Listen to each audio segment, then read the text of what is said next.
Assalamualaikum warahmatullahi wabarakatuh. Assalamualaikum warahmatullahi wabarakatuh. Waalaikumsalam Sobat warahmatullahi podcast. wabarakatuh. Gimana nih kabar sobat podcast semua? Semoga semuanya baik-baik aja ya di sana. Kalau Ina gimana, Nak? Gimana kabarnya di sana? Kalau Ina baik sih Kak, alhamdulillah. Senang banget ya Kak, hari ini kita punya kesempatan buat ngobrol-ngobrol seru dan yang pastinya juga bermanfaat. Iya, aku juga senang banget bisa podcast pertama nih sama Ina. Jadi teman-teman, sobat podcast semua, ini nih podcast pertama kita. Jadi kita rencananya di podcast ini selain ngobrol-ngobrol seru, kita juga mau membicarakan hal-hal yang sedang hangat di pembicaraan di publik gitu. Jadi selain seru juga bisa bermanfaat bagi semuanya gitu. Kira-kira hari ini kita mau bahas tentang apa ya, Nak? Ya bener banget sih Kak. Untuk hari ini gimana kalau kita ngebahas salah satu nilai dari core value berakhlak yang bagian adaptifnya Kak? Soalnya kan di kondisi nih, di zaman sekarang yang penuh dengan ketidakpastian ini, kita tuh sering banget dituntut untuk dapat cepat menyesuaikan diri terhadap perubahan-perubahan yang ada di sekitar kita. Setuju, bener banget. Terus itu kita selain juga harus cepat ya menghadapi perubahan, mengadaptasikan diri, kita juga harus bersikap inovatif, mengembangkan kreativitas, dan juga kita harus bertindak proaktif gitu. Jadi ini bermanfaat banget sih pasti podcast kita pada kali ini gitu. Iya, bener banget sih, Kak. Aku mau nanya nih, kalau menurut Kakak sendiri nih ya, pemerintah kita itu udah adaptif belum sih, Kak? Kalau menurut aku pribadi sih, pemerintah kita ini udah menerapkan sikap perilaku adaptif ya. Buktinya dengan adanya pandemi nih.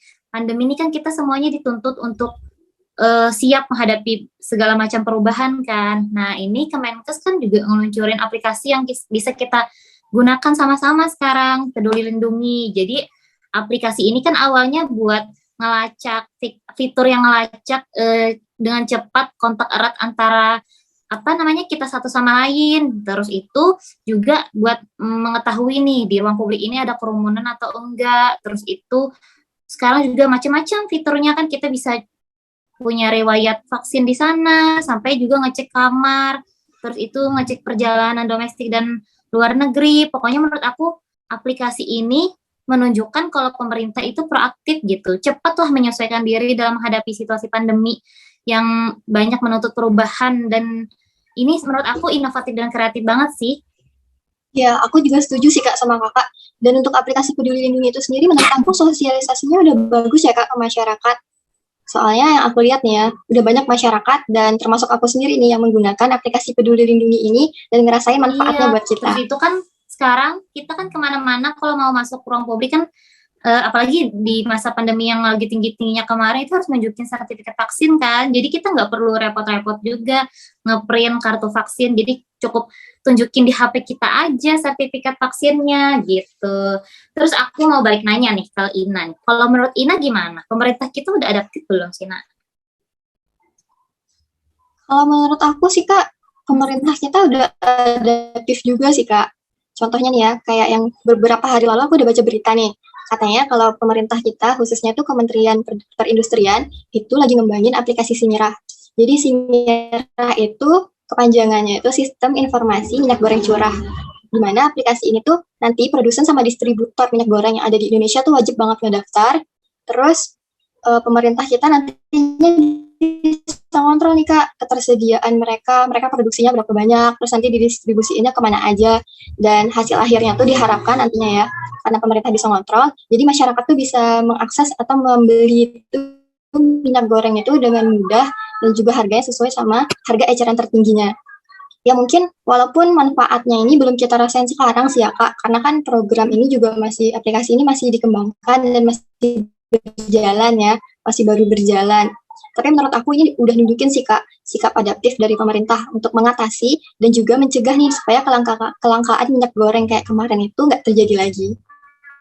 Wah, bagus banget ya inovasinya, aku sampai merinding loh. Semoga nanti ke depannya dengan udah jalannya aplikasi ini bisa mengatasi masalah kelangkaan dan juga kenaikan harga minyak goreng kemarin ya. Iya Kak, amin. Jadi supaya pemerintah kita tuh bisa tenang dan masyarakatnya bisa senang ya Kak. Amin. Sama selain itu mungkin ini deh Kak, yang aku lihat ya, pelayanan publik di pemerintahan kita tuh sebenarnya yang dulu tuh masih manual kan ya. masih ngeprint berkas dan sebagainya. Sekarang tuh udah banyak yang beralih ke digital gitu kan. Jadi masyarakat tuh nggak perlu datang lagi nih ke kantornya langsung. Bisa akses Iya, dari rumah, terus bisa ngupload berkasnya aja. benar-benar. Iya. Apalagi sekarang Jadi, kan ada OSS. Jadi one single submission. Jadinya yang diluncurkan pemerintah itu sebagai reformasi lah prosedur regulasi dan perizinan gitu. Jadi kan semua perizinan itu terpusat di OSS. Jadi juga itu juga nge-link dan terintegrasi dengan website-website pelayanan di instansi masing-masing. Contohnya kita di BPOM nih, kita melayani penerbitan izin edar, baik itu obat tradisional, makanan, dan juga kosmetik. Itu tuh semua terintegrasi loh sekarang di OSS. Jadi diharapkan dengan adanya OSS ini bisa mempermudah perizinan, terus itu juga bisa menghindari tatap muka antara masyarakat dan juga pelaksana pelayanan. Jadi ya meminimalisir lah adanya unsur-unsur suap pungli gitu. Jadi menurut aku sih adaptif ini ngaruh juga gitu untuk meningkatkan upaya peningkatan akuntabilitas dan juga kolaboratif antara instansi pemerintah gitu.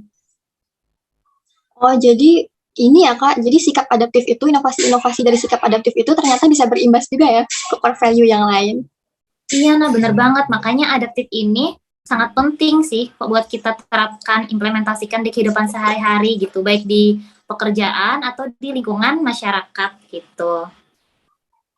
Ya sih Kak, makanya sikap adaptif itu memang penting banget kan ya. Tapi memang dalam pelaksanaannya kan pasti selalu ada aja hambatan ya Kak.